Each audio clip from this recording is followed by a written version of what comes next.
Good morning. Hi, my name's Becky and welcome to the self-care teetotal journey.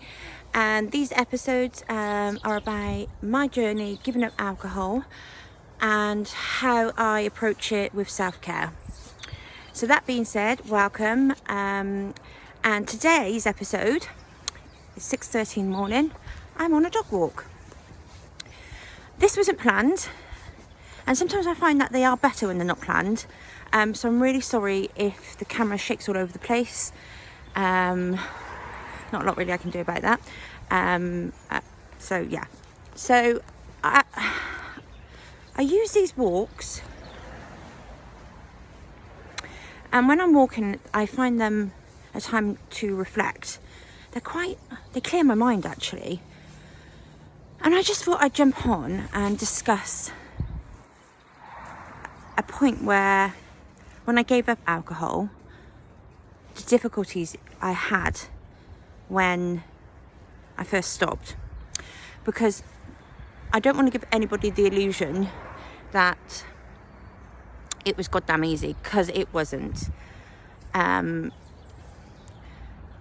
actually went in myself a bit at first, because it was quite isolating, I want to say, and sometimes quite lonely, and it was life-changing in regards to my social life. So at first I did not meet any of my friends who were planning nights out. Now anybody that knows me knows that is just completely not who I am. And I threw myself into working all hours, and which ultimately led to a burnout. So,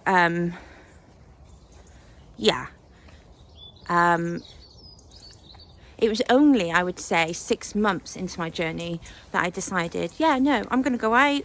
I need to start living life. And my first night out, everybody had their pre-drinks, and I kid you not, I felt nervous. I was anxious. I didn't know what to do. I'm quite lucky that I am quite a confident, bubbly person, and I'll talk to anybody in the room.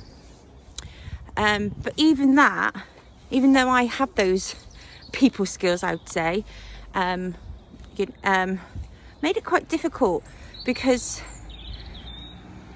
all I wanted to do was have a glass of wine.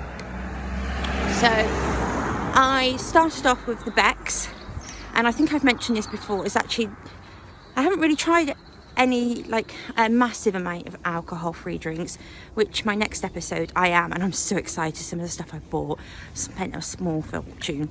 Anyway, trying to keep this one quite to the point, because I'm quite aware that on my last one I rambled, and I get feedback from some of my friends as well, so because I don't want to bore people's heads off and go on like I am now. So anyway, back to the point. So I had a Beck's, which was quite nice, and then I was thinking, oh god, do I want to spend the same amount of money on a night out but not have the buzz? So I turned to soda and lime, because I love soda and lime. Then the shots come out, and by that point I knew it was time to leave, because you're on a different wavelength. And I put take my hat off to all those people that go out and stay out and have them, because they've never been big drinkers anyway, and stayed out amongst us lot who've absolutely got rat-assed and stayed out, because I don't know how you do it. I literally do not know how you do it.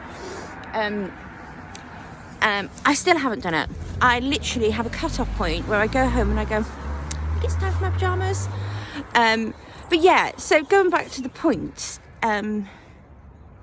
it was very isolating. So I want to touch on this further in my stories and give some help for people to, what to do with their time when first coming off alcohol. And the good thing is, because I've been researching this, is there's a lot more people who are embarking on this journey. for so many different reasons. It could be because they've become dependent on alcohol and they need to. It could be an illness. It could be just because actually this is part of their journey in health and well-being. You know, so many different reasons,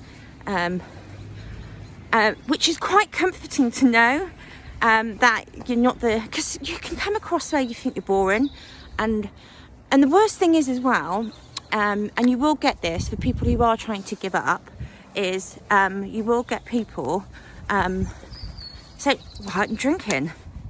Like, that's a bit boring, isn't it? And I'd like to touch on that a bit more as well, because actually it's none of their goddamn business. You know, some things are off limits, and I think there's a way of actually approaching it, because, you know, I wasn't an alcoholic, but I had an unhealthy relationship with it, and I don't have to tell anybody about that. At the beginning, you don't want to talk about it. I actually hid that my actual plan was giving up alcohol for a year, because that was all I was going to do at first. And I didn't want to tell anyone. One, because I thought, what if I fail? People are just going to go, oh, here she goes. And two, I didn't want the questions. And we shouldn't have to feel like that in society, where we get questioned. It's a bit like, okay, so if women don't have children, there's a reason. It might be a personal choice, or it could be a medical choice. People shouldn't ask, oh, why don't you have children, or you're going to have kids? Don't do it, guys, don't do it. I mean, I know they're words apart in what you're asking, but it is very similar, and that's how I feel. Yes, I'm now talking about it, but that's my choice. And I'm doing this because it's helping me stay on track. I literally love talking just randomly. I think I could probably talk to myself actually when no one's around.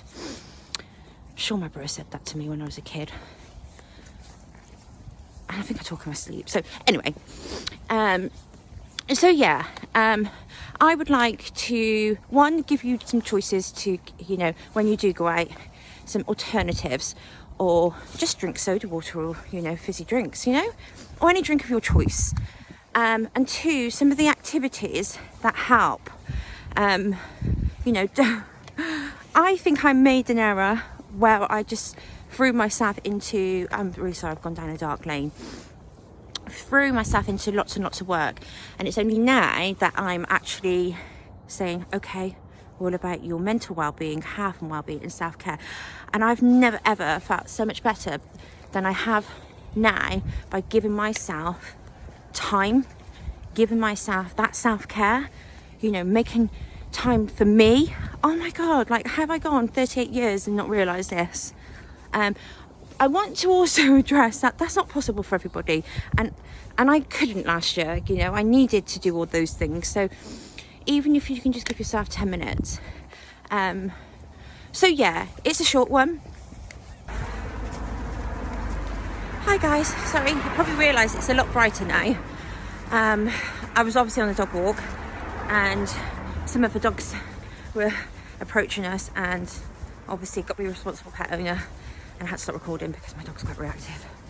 So I just want to round up this video, and the purpose of this was to give you some helpful tips, if I can, I'm not an expert, on what can help when you first give up alcohol. So I think the first one, which I didn't do, was probably to get out there, as in socially, a lot quicker than I did. Not only if you feel that you can as well. If you're not ready and you think you're going to end up turning to alcohol, don't do it, guys, don't do it.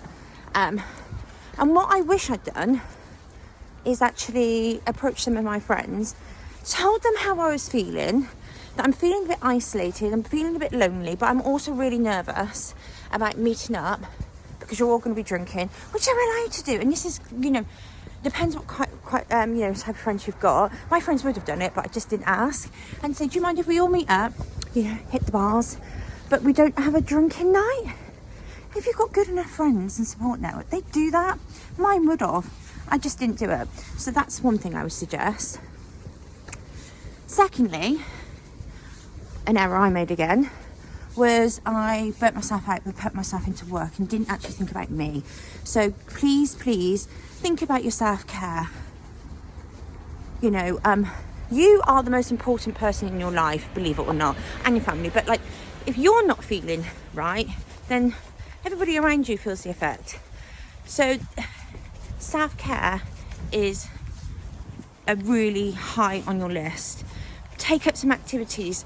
Maybe, you know, you're going to have alcohol-free weekends, so you're not going to be hungover, led in bed. You're going to have more energy, 100% more energy. You're going to feel better. You're going to feel more productive. Maybe start up some walks at the weekends. You know, what is there that you've been longing to do for quite a long time, but you've never had the time? Actually, you probably do have the time, but you spent it hanging in bed. Really think about those activities, and believe it or not, when you give it alcohol, those type of feelings and the things that you want to do start coming to the forefront of your mind. You'll become a lot more clearer of what you want from life. Invest in different drinks for when you do go out. And I think that's it at the moment, but it's just to remember that you're not alone, and maybe join some, it sounds like really bad, like some support networks. Like, I am actually thinking of setting up a walking group, you know, teetotal walking group. I don't know, self-care, I don't know, it's just something, you know. And it doesn't have to be people that are alcohol free, but you know, setting up a little group where we can just all meet up at the weekends, and especially for people who are struggling, why not? But yeah, I wish you all the best of luck. Thank you for listening. I know a lot of people who watch this as well still drink, so I hope you enjoy it, because I know I'm a bit bonkers, but that's me. But thank you, have a great day, and I'll see you on my next episode, which will hopefully be me trying out loads of different alcohol-free spirits, loads of different drinks. I'm quite excited. Anyway, until then, take care. Bye.